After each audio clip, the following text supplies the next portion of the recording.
My abusive ex died 3 years ago. I just saw her knocking on my door. Hey babe, what's up? I slammed the door in Monica's face. I just couldn't believe it. 3 years gone, and there she was like nothing had changed. People said she could come back. I knew she wouldn't be back. I waited for several long minutes, hoping the next time I opened my door she'd be gone. And sure enough, when I did, she was gone like she'd never been there. I nearly broke into hysterical giggles at the whole thing.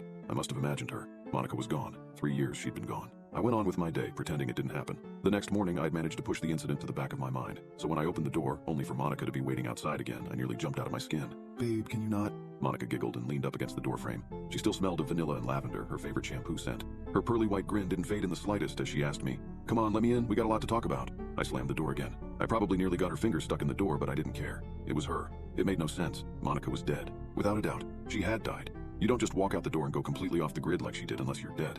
I pressed my ear against the door and I could hear her loudly sigh, shift her weight from side to side, and then finally walk away while she whistled one of her favorite songs. I called in sick that day, which wasn't entirely inaccurate. Once the whistling had faded into the distance, I'd run into the bathroom to puke. This was insane. Every little thing about Monica seemed right except for the obvious thing that she had been there, on my doorstep. The next morning I was shaking as I approached the door. I begged whatever God could be listening that I wouldn't see her on my doorstep, and it seemed he'd been listening, as there wasn't anyone there. I thanked my lucky stars as I hurried to work. I couldn't have called out 2 days in a row. My manager was a jerk like that. I hoped a few more days of nothing and I could put this whole madness behind me. But when I came out, my heart dropped into my stomach. Monica was strolling down the block, no doubt heading right for the house we'd once shared. I gunned it back home.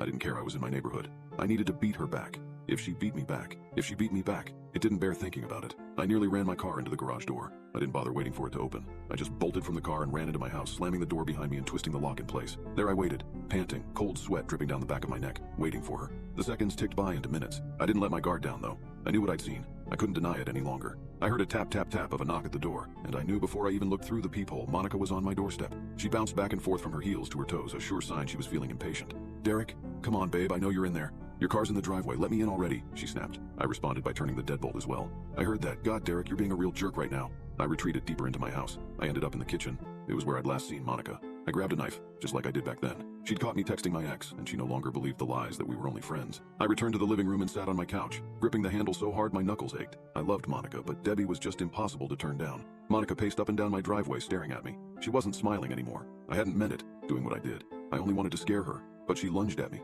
First strike. Or did I strike first? I couldn't remember anymore. The night came quicker than I thought it could.